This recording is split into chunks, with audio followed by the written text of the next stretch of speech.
ನಮಸ್ತೆ ವೀಕ್ಷಕರೇ, ಶುಭೋದಯ. ವಾರ ಭವಿಷ್ಯ ಕಾರ್ಯಕ್ರಮಕ್ಕೆ ಸ್ವಾಗತ. ನಾನು ಪ್ರಗತಿ ಜೈರಾಮ್. ವೀಕ್ಷಕರೇ, ಇವತ್ತಿನ ವಾರ ಭವಿಷ್ಯ ಕಾರ್ಯಕ್ರಮದಲ್ಲಿ ಇಡೀ ವಾರದ ವಿಶೇಷತೆಯ ಜೊತೆಗೆ ಇಡೀ ವಾರ 12 ರಾಶಿಗಳ ಫಲಾಫಲ ಹೇಗಿದೆ ಅನ್ನೋದರ ಬಗ್ಗೆ ಮಾಹಿತಿಯನ್ನ ತಿಳಿಸಿಕೊಡಲಾಗುತ್ತೆ. ಅದರ ಜೊತೆಗೆ ವಿಶೇಷವಾದಂತಹ ಒಂದು ಮಂತ್ರದ ಬಗ್ಗೆ ಸಹ ಮಾಹಿತಿ ತಿಳಿಸಿಕೊಡಲಾಗುತ್ತೆ. ಮೊದಲಿಗೆ ಪ್ರಾಜ್ಞರಾದ ಶ್ರೀಕಂಠ ಶಾಸ್ತ್ರಿಗಳನ್ನ ಕಾರ್ಯಕ್ರಮಕ್ಕೆ ಸ್ವಾಗತಿಸೋಣ. ಶಾಸ್ತ್ರಿಗಳೇ ನಮಸ್ಕಾರ, ಕಾರ್ಯಕ್ರಮಕ್ಕೆ ಸ್ವಾಗತ. ನಮಸ್ಕಾರ ಶಾಸ್ತ್ರಿಗಳೇ, ಪ್ರತಿ ವಾರದಂತೆ ಈ ವಾರ ಸಹ ಒಂದೊಳ್ಳೆ ಮಾತಿನಿಂದ ಕಾರ್ಯಕ್ರಮವನ್ನು ಆರಂಭ ಮಾಡೋಣ. ಒಂದೊಳ್ಳೆ ಮಾತನ್ನು ತಿಳಿಸ್ಕೊಡೋದಾದ್ರೆ. ಶ್ರೀ ಗುರುಭ್ಯೋ ನಮಃ. ಹರಿ ಓಂ. ಮೂರ್ತಿತ್ವೇ ಪರಿಕಲ್ಪಿತ ಶಶಿಭೃತೌ ವರ್ತ್ಮಾ ಪುನರ್ಜನ್ಮನ ಆತ್ಮೇತ್ಯಾತ್ಮವಿದಾಂ ಕೃತುಶ್ಚ ಯಜತಾಂ ಭರ್ತ ಅಮರಜ್ಯೋತಿಷಾಂ ಲೋಕಾನಾಂ ಪ್ರಳಯೋದ್ಭವಸ್ಥಿತಿ ವಿಭುಶ್ಚಾನೇಕಧಾಯ ಶ್ರಿತೌ ವಾಚನ್ನ ಸದದಾತ್ವನೇಕ ಕಿರಣ ತ್ರೈಲೋಕ್ಯ ದೀಪೋರ್ವಿಃ. ಸಮಸ್ತ ವೀಕ್ಷಕರಿಗೆ ಶುಭೋದಯ, ಶುಭ ಬೆಳಗು. ಈ ವಾರವನ್ನು ಪ್ರಾರಂಭ ಮಾಡೋ ಮುನ್ನ ಒಂದು ಒಳ್ಳೆಯ ಮಾತನ್ನು ಆಲಿಸಿ ಅದನ್ನು ಮನಸ್ಸಿಗೆ ತಂದುಕೊಂಡು ನಮ್ಮ ಈ ವಾರದ ಒಂದು ಪ್ರಯಾಣವನ್ನು ಪ್ರಾರಂಭ ಮಾಡೋಣ. ಗಮನಿಸಿ. ತ್ಯಜೇದೇಕಂ ಕುಲಸ್ಯಾರ್ಥೆ ಗ್ರಾಮಸ್ಯಾರ್ಥೆ ಕುಲಂ ತ್ಯಜೇತ್ ಗ್ರಾಮಂ ಜನಪದಸ್ಯಾರ್ಥೆ ಆತ್ಮಾರ್ಥೆ ಪೃಥಿವೀಂ ತ್ಯಜೇತ್ ಅಂತಕ್ಕಂಥದ್ದು ಈ ದಿವಸದ ಸುಭಾಷಿತ. ತ್ಯಜೇದೇಕಂ ಕುಲಸ್ಯಾರ್ಥೆ ಗ್ರಾಮಸ್ಯಾರ್ಥೆ ಕುಲಂ ತ್ಯಜೇತ್. ಎಷ್ಟು ಒಳ್ಳೆಯ ಮಾತು. ಇದನ್ನು ಈಗ ಸಂದರ್ಭವನ್ನು ನೋಡಿದ್ರೆ ಇದು ತುಂಬ ಅನುಸರಿಸಬೇಕಾದ ಸಂಗತಿ ಏನು ಅಂತ ಅನಿಸುತ್ತೆ.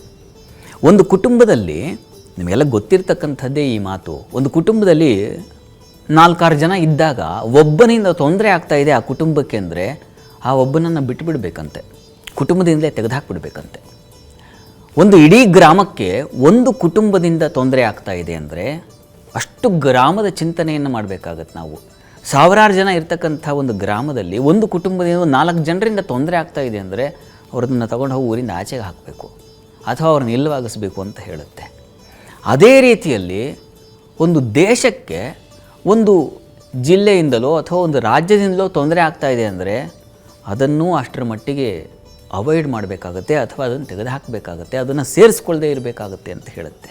ಈ ಸಂದರ್ಭದಲ್ಲಿ ಈ ಒಂದು ಸುಭಾಷಿತ ನಮ್ಮ ಪ್ರಪಂಚಕ್ಕೆ ಅನ್ವಯ ಮಾಡಿಕೊಳ್ಳಿ. ಇಡೀ ಪ್ರಪಂಚ ಯೋಗಕ್ಷೇಮವಾಗಿರಬೇಕು ಅಂದರೆ ಪಾಕಿಸ್ತಾನವನ್ನು ತೆಗೆದು ಬಿಸಾಕಬೇಕು ಅಂತ ಅನಿಸುತ್ತೆ. ಈ ಹಿತೋಪದೇಶ ಇದು ಸುಮ್ಮನೆ ಹೇಳಿರ್ತಕ್ಕಂಥದ್ದಲ್ಲ. ಹೀಗೆ ಕಿರಿಕಿರಿ ಆಗುವ ಸಂದರ್ಭಗಳಲ್ಲಿ ಜಗತ್ತನ್ನು ಉಳಿಸ್ಕೊಳ್ಬೇಕು ಅಂತಂದರೆ ಇಡೀ ಪ್ರಪಂಚದ ಜನಸಂಕುಲ ಎಷ್ಟರಿದೆ ಅಷ್ಟು ಜನರ ಯೋಗಕ್ಷೇಮ ಕಾಪಾಡ್ಕೋಬೇಕು ಅಂತಂದರೆ ಇಂಥ ಒಂದು ವಿಷಕಾರಿ ಪ್ರದೇಶಗಳನ್ನು ನಾವು ಇಲ್ಲವಾಗಿಸಬೇಕು. ಆಗ ನೆಮ್ಮದಿ ಕಾಣುತ್ತೆ ಅನ್ನೋದು ಸೂಚನೆ ಮಾಡ್ತಾ ಇದೆ ಈ ಒಂದು ಸುಭಾಷಿತ. ಇವತ್ತಿನ ಪ್ರಸ್ತುತ ಕಾಲಕ್ಕೆ ಇದು ತುಂಬ ಅನ್ವಯ ಆಗ್ತಾ ಇದೆ.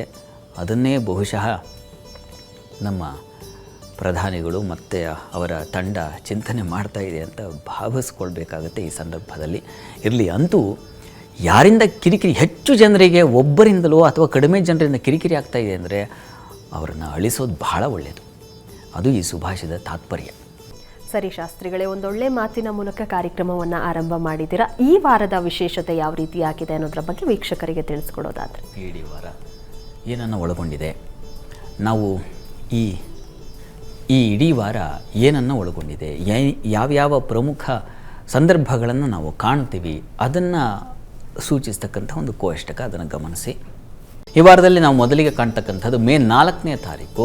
ಅದು ಭಗೀರಥ ಜಯಂತಿ ಅಂತ, ಗಂಗೋತ್ಪತ್ತಿ, ಗಂಗೆ ಧರೆಗಿಳಿದ ದಿವಸ ಆ ಮೇ 4, ಅದನ್ನು ಕಾಣ್ತೀವಿ.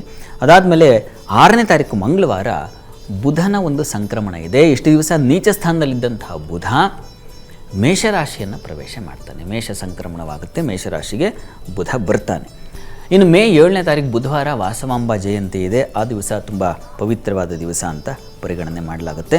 ಅನಂತರ 8ನೇ ತಾರೀಕು ಬೃಹಸ್ಪತಿ ಜಯಂತಿ ಇದೆ.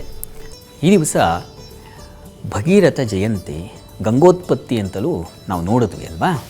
ತುಂಬ ಮುಖ್ಯವಾದದ್ದು ಗಂಗಾ ಮಹಾತ್ಮ್ಯವನ್ನು, ಗಂಗೆ ಧರೆಗೆ ಇಳಿದು ಬಂದ ಕಥೆಯನ್ನು ಕೇಳಿಬಿಟ್ರೆ ನಮ್ಮ ಬದುಕೇ ಪಾವನವಾಗುತ್ತಂತೆ. ಅಷ್ಟು ಹಾಗಾಗಿಯೇ ತಾನೇ ಗಂಗಾ ಸ್ನಾನಕ್ಕಾಗಿ ಎಲ್ಲೆಲ್ಲಿಂದ ದೇಶ ವಿದೇಶಗಳಿಂದ ಬಂದು ಅಲ್ಲಿ ಬಂದು ಮೀತಾರೆ. ಗಂಗಾ ಸ್ನಾನಂ ತುಂಗಾ ಪಾನಂ ಅಂತ ಒಂದು ಉಕ್ತಿಯೇ ಇದೆ. ಗಂಗೆಯಲ್ಲಿ ಸ್ನಾನ ಮಾಡಿದ್ರೆ ಪಾಪಗಳೆಲ್ಲ ಹಾಗೆ ಕರಗಿ ಹೋಗುತ್ತೆ ಅಂತ. ಅಂಥದ್ದೊಂದು ಶಕ್ತಿ ಇದೆ. ಕಾರಣ ಏನಪ್ಪ ಅಂದರೆ ಅವಳು ಹರಿದು ಬಂದ ದಾರಿ, ಆ ಕಥೆಯನ್ನು ಕನಿಷ್ಠ ಸ್ವಲ್ಪ ಮಟ್ಟಿಗಾದರೂ ಈ ದಿವಸ ತಿಳಿಯುವ ಪ್ರಯತ್ನ ಮಾಡೋಣ. ಅವನ ಹೆಸರು ಸಗರ ಅಂತ. ಅವನು ಒಂದು ಬೃಹದ್ ಯಾಗವನ್ನು ಮಾಡಿದ, ಅಶ್ವಮೇಧ ಯಾಗ. ಆ ಯಾಗ ಬಹಳ ವಿಸ್ತಾರವಾದ ಕಥೆ, ನಾನು ಹ್ರಸ್ವ ಮಾಡಿ ಹೇಳ್ತೀನಿ. ಆ ಯಾಗ ಅಶ್ವ ಇದೆಯಲ್ಲ, ಸಮರ್ಪಣೆ ಮಾಡಬೇಕಾಗಿರ್ತಕ್ಕಂಥ ಅಶ್ವ ಎಲ್ಲ ಕಡೆ ಸುತ್ತಾಡುತ್ತೆ. ಹಾಗೆ ಬಂದ ಅವನು ಯಾಗ ಮಾಡಿದರೆ ಅವನಿಗೆ ಇಂದ್ರನ ಪಟ್ಟ ಸಿಕ್ಬಿಡುತ್ತೆ ಅಂತಕ್ಕಂಥ ಭಯದಿಂದಾಗಿ ದೇವೇಂದ್ರ ಆ ಅಶ್ವವನ್ನು ಕಪಿಲ ಮುನಿಗಳ ಆಶ್ರಮದಲ್ಲಿ ಬಚ್ಚಿಟ್ಬಿಡ್ತಾನೆ. ಅವರು ಪಾಪ ಭೂಮಿಯ ಕೆಳಗೆಲ್ಲೋ ತಪಸ್ಸು ಮಾಡ್ತಾ ಕೂತಿದ್ದಾರೆ. ಆ ಸಂದರ್ಭದಲ್ಲಿ ಯಾಗದ ಆ ಅಶ್ವ ಎಲ್ಲಿ ಹೋಯಿತು ಅಂತ ಹುಡುಕಾಟ ನಡೆಸಿ ಎಲ್ಲೂ ಸಿಗದೇ ಇದ್ದಾಗ ಅವನಿಗೆ 60,000 ಮಂದಿ ಮಕ್ಕಳು. ಅವರೆಲ್ಲ ಬಂದು ಆ ಭೂಮಿಯನ್ನು ಅಗೆದು ನೋಡ್ತಾರೆ. ಅಲ್ಲಿ ಕಪಿಲ ಮುನಿಗಳ ಆಶ್ರಮದಲ್ಲಿ ಅದಿದೆ. ಕಪಿಲ ಮಹರ್ಷಿಗಳೇ ಕದ್ದುಬಿಟ್ಟಿದ್ದಾರಾ ಅಂತ ಹೇಳಿ ಅವರನ್ನೇ ಸಾಯಿಸ್ಲಿಕ್ಕೆ ಹೋಗ್ಬಿಡ್ತಾರೆ. ಆಗ ಕಪಿಲ ಮುನಿಗಳು ನೋಡಿ, ಇದರ ಅರ್ಥ ಏನಪ್ಪ ಅಂದರೆ, ಸುಮ್ಮನಿದ್ದವ್ರನ್ನ ಕೆಣಕಿದ್ರೆ ಏನಾಗುತ್ತೆ ಅಂತ ಈಗ ಭಾರತ ಮಾಡ್ತಾ ಇದೆಯಲ್ಲ, ಹಾಗೆ ಅದನ್ನು ಹಿಂದೆ ಅದನ್ನು ಗಮನದಲ್ಲಿ ಇಟ್ಕೊಂಡೇ ಎಲ್ಲ ಘಟನೆಗಳು ನಡೆಯುತ್ತೆ. ರಾಮಾಯಣ ಮಹಾಭಾರತದಲ್ಲಿ ಇಲ್ಲದೆ ಇರೋದು ನಮ್ಮ ಬದುಕಲ್ಲೇ ಇಲ್ಲ ಬಿಡಿ. ಹಾಗೆ ಮುನಿಗಳನ್ನು ಕೆಣಕಡ್ದು ಏನಾಯಿತು, ಅಷ್ಟು 60,000 ಜನ ಸತ್ತೋಗ್ಬಿಟ್ರು. ಪಾಪ ಇಲ್ಲಿ ಮತ್ತೆ ಅವನಿಗೆ ಸಂಕಟ ಆಯಿತು, ಏನಾದರೂ ಏನು ಕಥೆನೋ, ಅಷ್ಟು ಜನ ಯಾರೂ ಬರಲಿಲ್ಲ ಅಂತ. ಅವನ ಮೊಮ್ಮಗ ಅಂಶವಂತ ಅಂತ, ಅವನು ಪಾಪ ಅವನನ್ನು ಕಳಿಸ್ಕೊಡ್ದಾಯ್ತು, ಏನಾಯ್ತಪ್ಪ ನೋಡ್ಕೊಂಬ ಅಂತ. ಅವನು ಬಂದು ನೋಡಿದ್ರೆ ಹೀಗಾಗ್ಬಿಟ್ಟಿದೆ ಪರಿಸ್ಥಿತಿ. ಆಗ ಗರುಡ ವೈನತೆಯೇ ಹೇಳ್ದ, ನೋಡಪ್ಪ ದೇವತೆಗಳೆಲ್ಲ ಹೋಗಿ ಅಲ್ಲಿ ಹೀಗಾಗ್ಬಿಟ್ಟಿದೆ, ಕಪಿಲ ಮಹರ್ಷಿಗಳು ಸಿಟ್ಟಿಗೆದ್ದು ಬಿಟ್ಟಿದ್ದಾರೆ ಅಂತ ಹೇಳಿ ಪ್ರಾರ್ಥನೆ ಮಾಡ್ತಾ ಇದ್ದಾರೆ. ನಿಮಗೇನಾದ್ರು ಇವರಿಗೆ ಸದ್ಗತಿ ಸಿಗಬೇಕಾದ್ರೆ ನೀನು ಗಂಗೆಯನ್ನು ಭೂಮಿಗೆ ತರಬೇಕು. ಬ್ರಹ್ಮ ಕಮಂಡಲವಿನಲ್ಲಿರ್ತಕ್ಕಂಥ ಪವಿತ್ರ ಜಲ ಅದನ್ನು ಭೂಮಿಗೆ ತಂದರೆ ಆಗುತ್ತೆ. ಆ ಗಂಗೆ ಜಲ ಹರಿದರೆ ಇವರ ಮೇಲೆ ಇವರಿಗೆ ಸದ್ಗತಿ ಸಿಗುತ್ತೆ ಅಂತ ಹೇಳ್ದ ಅಂಶುಮಂತನಿಗೆ. ಆಗ ಅಂಶುಮಂತ ಬಂತು ಸಗರನ ಬಳಿ. ಇದನ್ನೆಲ್ಲ ವಿಸ್ತಾರವಾಗಿ ಹೇಳಿದಾಗ ತಪಸ್ಸಿಗೆ ಕುಳಿತರು. ಆಗಲಿಲ್ಲ, ಗಂಗೆ ಪ್ರತ್ಯಕ್ಷ ಆಗಲಿಲ್ಲ. ಅದಾದ ಮೇಲೆ ದಿಲೀಪ, ಅಂಶುಮಂತನ ಮಗ ದಿಲೀಪ, ಅವನು ಪಾಪ ತನ್ನ ಇಡೀ ಜೀವಮಾನ ಪೂರ್ತಿ ತಪಸ್ಸನ್ನು ಮಾಡಿದ, ಸಾಧ್ಯವಾಗಲಿಲ್ಲ.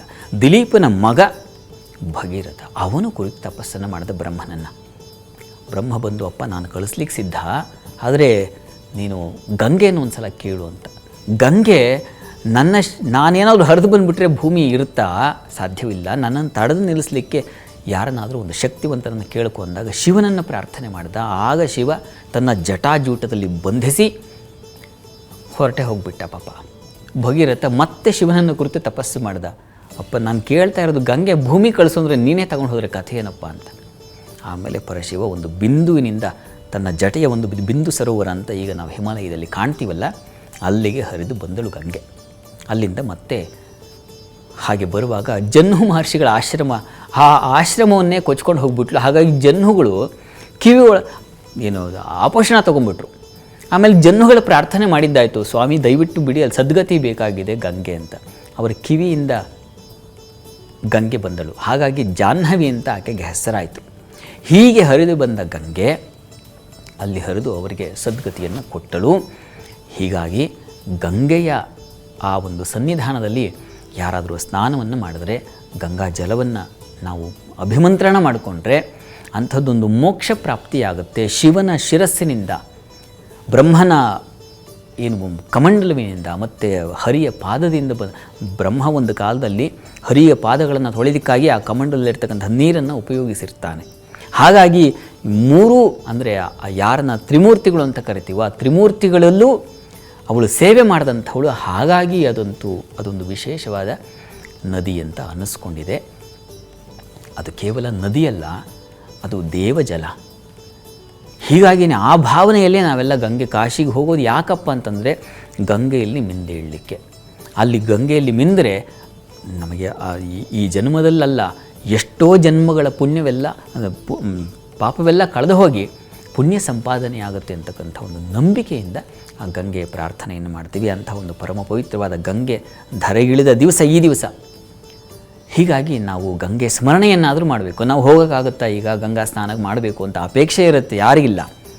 ಆದರೆ ಆಗಲ್ಲ. ಆದಾಗ ಹೋಗಿ ತಂದು ಸ್ವಲ್ಪ ಮಟ್ಟಿಗೆ ನಮ್ಮ ನೀರುಗಳಲ್ಲಿ ಅದನ್ನು ಸೇರಿಸ್ಕೊಂಡು ಸ್ನಾನ ಮಾಡ್ತಕ್ಕಂಥದ್ದು. ಇಲ್ಲ ಅಂದರೆ ಗಂಗೆ ಚ ಯಮುನೆ ಚೈವ ಗೋದಾವರಿ ಸರಸ್ವತಿ ನರ್ಮದಾ ಸಿಂಧು ಕಾವೇರಿ ಜಲೇಸ್ಮಿನ್ ಸನ್ನಿಧಿಂ ಕುರು ಅಂತ ಹೇಳಿ ಇರ್ತಕ್ಕಂಥದ್ರಲ್ಲೇ ಗಂಗೆಯನ್ನು ಕಾಣ್ತಕ್ಕಂಥದ್ದು. ಭಾವನೆಯಲ್ಲಿ ಗಂಗೆ, ಶಂಕರ ಭಗವತ್ಪಾದರು ಇನ್ನೂ ಒಂದು ಮಾತು ಹೇಳ್ತಾರಲ್ವ, ಕಾಶಿ ಕ್ಷೇತ್ರಂ ಶರೀರಂ ತ್ರಿಭುವನ ಜನನಿ ವ್ಯಾಪಿನಿ ಜ್ಞಾನಗಂಗಾ ಅಂತ. ಶರೀರವೇ ಕಾಶಿ ಕ್ಷೇತ್ರ, ನನ್ನ ಜ್ಞಾನವೇ ಆ ಗಂಗೆ. ಹೀಗಾಗಿ ಎಲ್ಲೋ ನಾವು ಅಲೆದಾಡಿಕೊಂಡು ಹೋಗಿ ಪಾಪ ಕಷ್ಟಪಡಬೇಕಾಗಿಲ್ಲ. ನಿಮ್ಮ ಶರೀರವನ್ನೇ ಕಾಶಿ ಅಂದುಕೊಳ್ಳಿ, ನಿಮ್ಮ ಜ್ಞಾನ ಹರಿವೇನಿದೆ ಅದನ್ನೇ ಗಂಗೆ ಅಂತ ಭಾವಿಸಬೇಕು ಅಂತ ಭಗವತ್ಪಾದರು ಅವರ ಒಂದು ಸ್ತುತಿಯಲ್ಲಿ ಹೇಳಿದ್ದಾರೆ. ಹೀಗಾಗಿ ಭಾವನೆಯಿಂದ ನಾವು ಸಂಪನ್ನ ಮಾಡಿಕೊಳ್ಬಹುದು, ಗಂಗೆಯನ್ನು ದರ್ಶನ ಮಾಡಬಹುದು. ಆ ದೃಷ್ಟಿಯಲ್ಲಿ ಎಲ್ಲರೂ ಒಂದು ಸಲ ಗಂಗಾ ಸ್ಮರಣೆಯನ್ನು ಮಾಡೋಣ ಈ ದಿವಸ.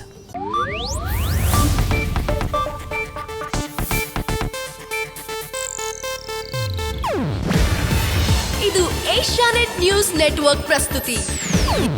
ನೀವು ನೋಡ್ತಿದ್ದೀರಾ ಏಷ್ಯಾನೆಟ್ ಸುವರ್ಣ ನ್ಯೂಸ್.